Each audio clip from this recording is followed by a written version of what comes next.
E aí, dormiram bem? Eu dormi bem bastante.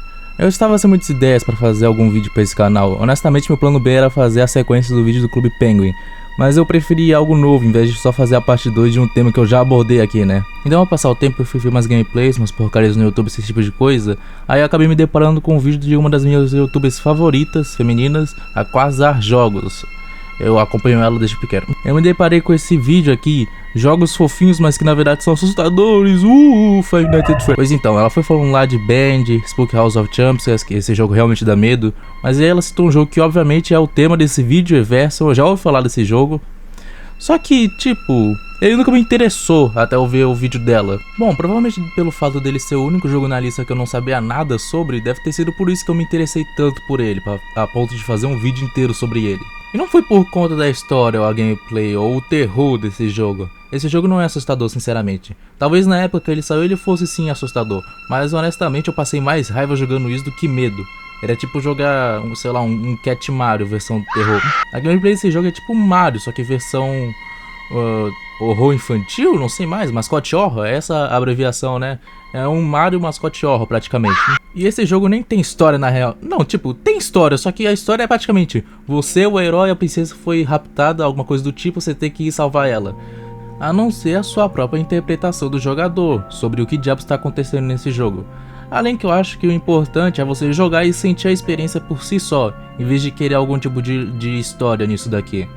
Vai por mim, é baratinho, até que vale a pena comprar esse jogo, ele é divertidinho. Vai te dar eu não sei se ele vai te assustar, provavelmente não, isso não é o Outlast 3 da vida, meu sonho de consumo. Mas é uma experiência legalzinha, eu joguei o jogo e posso afirmar isso. Ou você vai se irritar também, vai querer dar um soco na cara do computador, que eu também passei por isso quando fui jogar. Bem, eu sou o tipo de cara que gosta mais de ver a história dos jogos em vez de jogar eles por si só. Tipo FNAF. Eu amo a história de FNAF, eu adoro FNAF. Se bem que eu parei de acompanhar esse negócio faz tempo, mas isso não importa muito. Só que eu literalmente detesto a gameplay desse negócio. É muito chato na minha opinião, é chato e maçante e até um pouco injusto de vez em quando. O único FNAF que eu joguei e provavelmente gostei, porque foi legalzinho até, foi o FNAF C Location. E eu joguei ele enquanto eu tava na fila pra um exame médico. E depois eu nunca mais toquei no jogo. O mais engraçado dessa história é que minha vez de ser atendido demorou tanto que eu quase zerei o jogo lá mesmo. E radical, mas isso não vem ao caso, tá? Eu me distanciei muito do tema do vídeo. O que eu quero dizer é que esse jogo foi um dos primeiros jogos de terror disfarçado. E por conta dos elementos temáticos dele, você pode considerar ele um mascote horror. Também, se quiser, no caso. E olha que Everson lançou antes de FNAF, e FNAF popularizou e consolidou esse gênero, pelo que eu sei. Então, pode ser considerado um dos primeiros mascote horrors aí, um dos pioneiros. Ah, Kelly, o que diabos é um jogo de terror disfarçado? Eu te explico, meu caro bambino. Primeiro, esse gênero não existe, é só um nome que eu inventei. Segundo, isso se refere ao tipo de jogo que você bate o olho e pensa, bem, isso é um jogo normal, parece legal. E quando você vai jogar, você se depara com horrores incompreensíveis. Pra mim, isso aqui é um jogo de terror disfarçado. Os exemplos que eu posso dar, os maiores, né, é Doki Doki e Iruzu Syndrome. E o Everson provavelmente pode ter sido o primeiro jogo desse tipo. Eu não tenho certeza que ele é o primeiro, obviamente, pode existir um jogo mais velho que ele segue a mesma fórmula, mas com certeza o mais influente, querendo ou não, foi ele, e provavelmente você nem conhece ele. Tanto que o Dan Salvato, o criador de Doki Doki, diz que se inspirou em Yuminiki e em Everson para fazer a atmosfera do Doki Doki. Eu mencionei Yuminiki porque eu gosto desse jogo, tá? Eu adoro Yuminiki. Mas agora que vocês já sabem o contexto desse jogo totalmente relevante para a vida de todo mundo aqui que está assistindo, se vocês ou você estivesse perguntando me daí, eu falo, se não estiver gostando, sai do vídeo, amigo. É bom para você.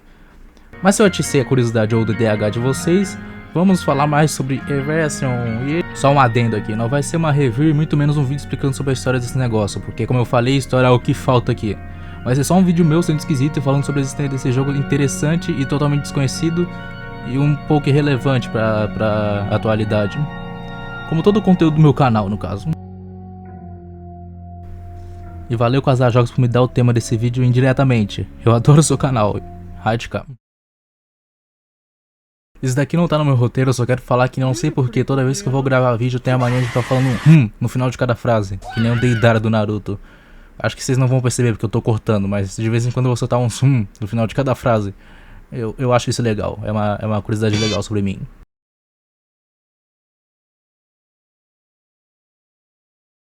Bem, esse jogo surgiu originalmente em 16 de dezembro de 2008 por um estúdio indie chamado Zarathustra Productions, para uma competição de jogos tipo as Game Jams, que você provavelmente deve conhecer. Essa competição de jogos sendo especificamente a Commonplace Book Competition, da comunidade de jogos independentes TIG Source. TIG Source. Eu não sei porque eu fiz isso. E se você entende o mínimo de inglês, você deve ter notado que o nome desse concurso é literalmente Concurso de Livro de Anotações em Português. E tipo, pelo nome não dá pra associar com o envolvimento em videogames, né? Mas enfim, pelo que eu entendi e pelas minhas pesquisas iradas que eu fiz aqui, essa competição tinha o propósito que os participantes fizessem um jogo inspirado em uma frase do racista mais conhecido do mundo da literatura, o H.P. Lovecraft. E essa foi a seguinte frase: sons, possivelmente musicais, ouvidos na noite, vindo de outros mundos ou planos de existência. Essa frase aparece quando você abre o jogo, inclusive. Bem, Everson ficou em terceiro lugar na competição, e o primeiro lugar, para quem ficou curioso para saber, foi um jogo chamado Verge. E o segundo lugar eu não sei, eu não ligo, eu não pesquisei para saber quem foi o segundo lugar. Bem, essa é a história de como o Everson surgiu para o mundo, e curiosidade legalzinha, o criador desse jogo é brasileiro. O nome dele é Guilherme Tous. Fica a curiosidade aí. Mas agora que eu fiquei falando sobre o background desse jogo, eu não vou falar sobre a gameplay dele.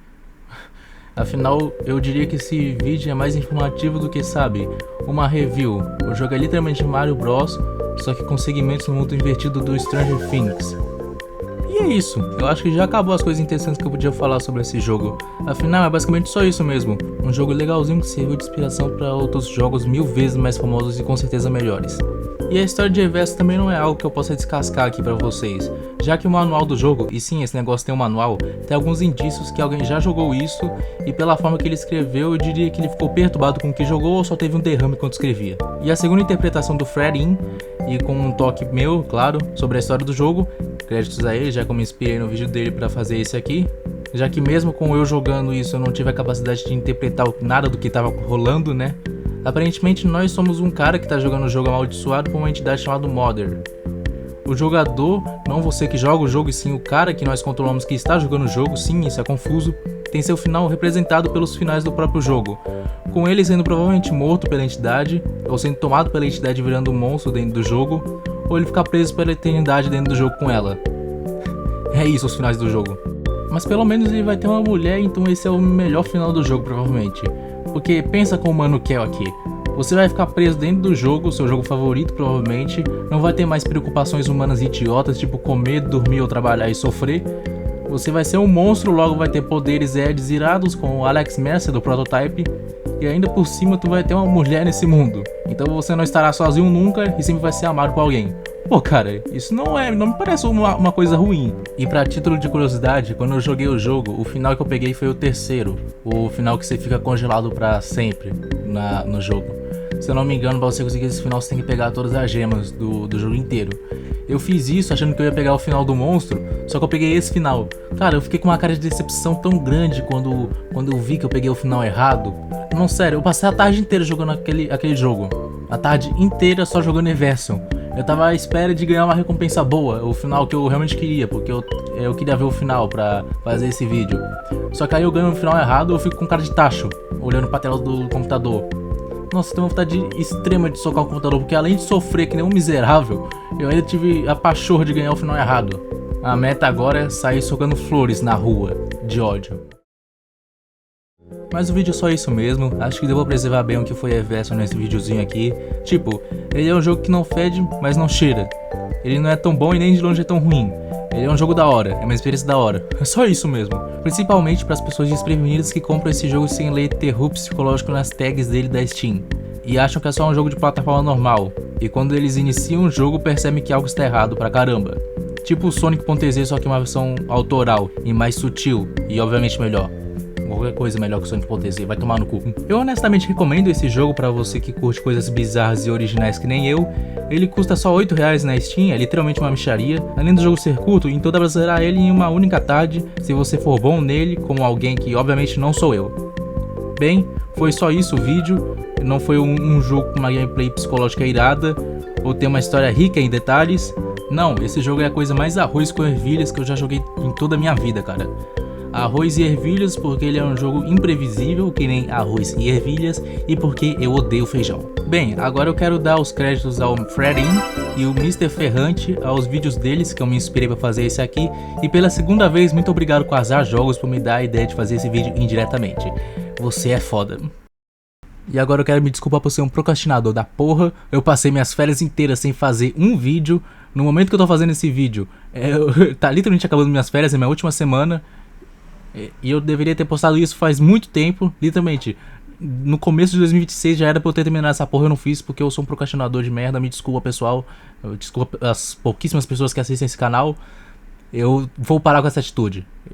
Pelo menos eu acho.